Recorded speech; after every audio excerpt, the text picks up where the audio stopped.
ചോദിക്കാനുള്ളതെന്ന് പറഞ്ഞാല് നിങ്ങള് പല പ്രാവശ്യം ഉത്തരം മുട്ടുമ്പോ ചാണകം എന്ന് പറയും. ചാണകം നമുക്ക് അഭിമാനാണ്.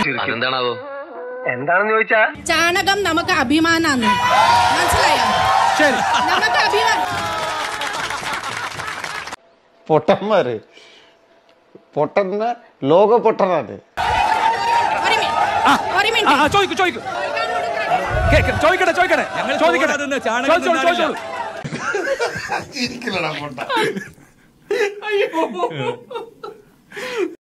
ചാണകം കൊറോണ വന്നപ്പോ ചാണകം കുടിക്കാൻ പറഞ്ഞത് നിങ്ങളാണ്.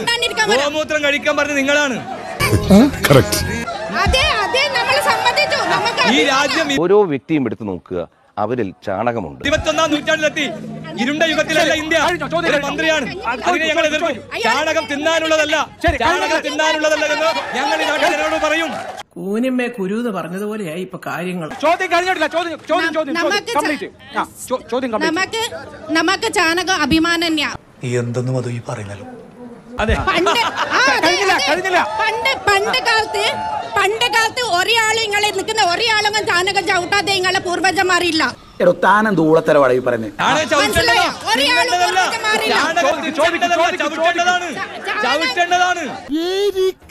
ചാണകം തിന്നേണ്ടതല്ല.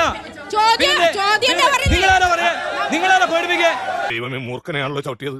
ഈ കേസലാകെ കുഴഞ്ഞു പറയുന്ന പോലെ ഉണ്ടല്ലോ. ചോറ ഓരോ വ്യക്തികളെല്ലാം എടുത്ത് നോക്കേണ്ടത്. ബംഗാളിലും യു-പിയിലും ഒക്കെയുള്ള ബംഗാളികൾ എടുത്ത് നോക്ക്, എല്ലാവരും അല്ലേ, അവിടെയുള്ള സംഖ്യകൾ എടുത്ത് നോക്ക്, അവരുടെ ചാണകം ഉറപ്പായിട്ടുണ്ട്. കേരളത്തിൽ വന്ന് ചാണകം ഉണ്ടെന്ന് പറഞ്ഞ നിങ്ങളൊക്കെ അവസ്ഥ.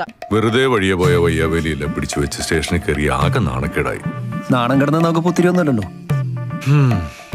അതേയുള്ള ആകെ ഒരു ആശ്വാസം. നിനക്കും മക്കൾക്കും കഞ്ഞിയും പയറും, എനിക്കും പൊന്നനും കാളയും ചോറും. പോയിട്ട് ചില അത്യാവശ്യം ഉണ്ട്.